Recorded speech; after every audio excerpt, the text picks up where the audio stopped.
But acrostics also can serve to provide hidden messages. And it's a mechanism for that. In the book of Esther, we encounter some remarkable surprises. You say the name of God doesn't appear. Wrong. It appears 8 times. I'll show you. It's been noted by many commentators, Esther is the only book of the Bible in which does not appear the name of God, or anywhere in the book. Martin Luther favored eliminating it from the Bible on this basis. Here's a quote from his writings. I am so great an enemy to the second book of the Maccabees and to Esther that I wish they had not come to us at all, for they have too many heathen unnaturalities. The Jews much more esteemed the book of Esther than any of the prophets, though they were forbidden to read it before they had attained the age of 30, by reason of the mystic matters it contains. That's Martin Luther. He not only is wrong about Esther, he's also wrong about the 30. That applies to the Song of Solomon, not the book of Esther. But anyway, we won't get into all that here. We're not here to upset people about Martin Luther. He was a great leader in many ways. But acrostics hidden messages, you see, the name of God does appear in a number of places if you know how to look for it. And so the foiling of the wicked plot of Haman to blot out the Jews, of course, is one of the more dramatic narratives in the Bible.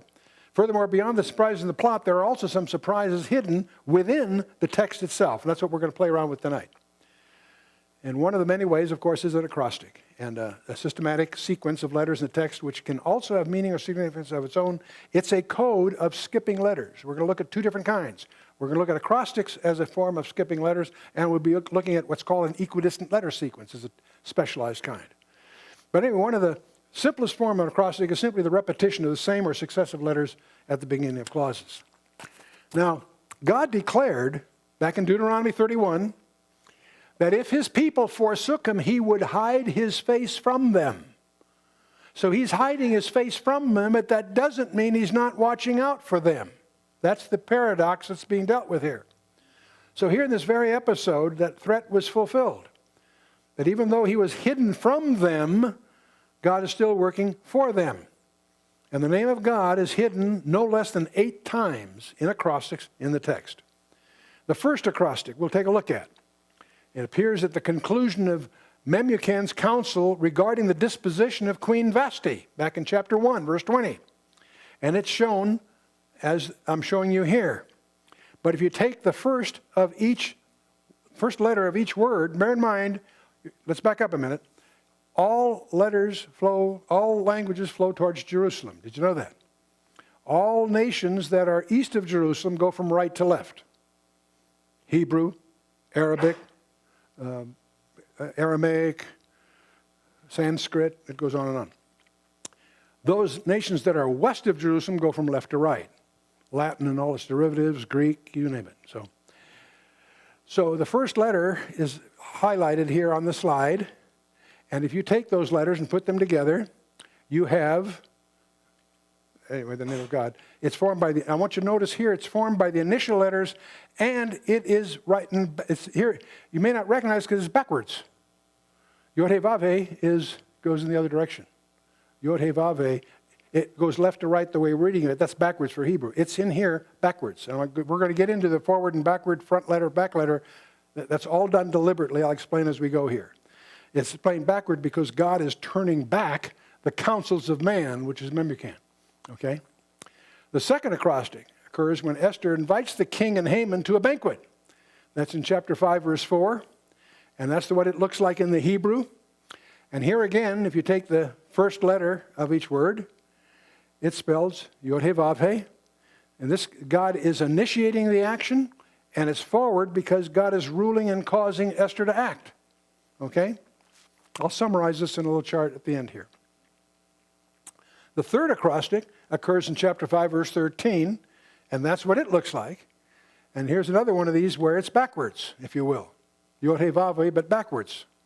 The final letters, because Haman's end was approaching, it's backwards because, oh, by the way, I have to catch you on that.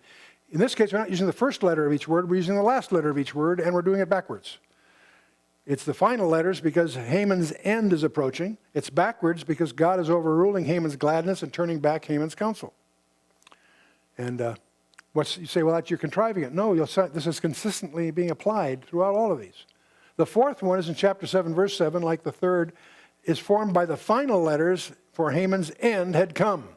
So again, we're taking the last letter of each word, and we have Yod He Vav He forward now. It's spelled forward like the first, for God is ruling and bringing about the end that he had determined.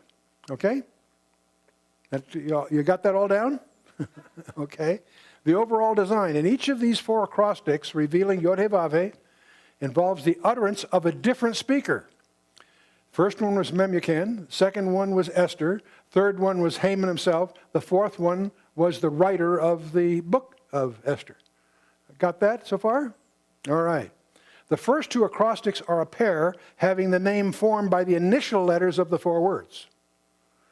The last two are a pair having the name formed by the final letters of the two words.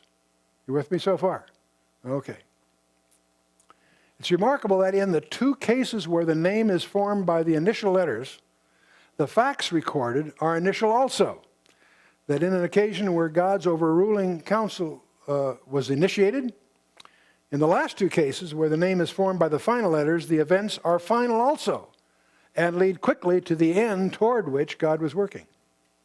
So we find that the structure of the acrostics are almost acting like transitive verbs in the direction that they're pointing. In the two cases where the name is spelled backwards, God is seen overruling the counsels of the Gentiles in the accomplishment of his own things. Where the name is spelled forward, he is ruling directly in the interests of his own people, although it was unknown to them at the time. All I'm getting, you don't need to remember the details, the point I'm getting across, it is designed deliberately. That's the overwhelming impact of this to me. That even the letter, the order of the letters, the way they aren't just, they tuck these coins in, no, they're integral with what's going on. We have initial, and final. They're initial because the facts are initial. They're final because the facts are final. The first one is backward. The second one is forward. The third one is backward. The fourth one is forward. They're backward because they're Gentiles. They're forward if they're Israelites. If they're done forward, it's the Hebrew. If they're going backwards, to Gentiles. That's kind of interesting to me. I think that's, the more you embrace that, see, there's no two alike, but each difference has a reason for being different. And these are not my contrived things. This is out of the Talmud. These are Talmudically recognized by most rabbis.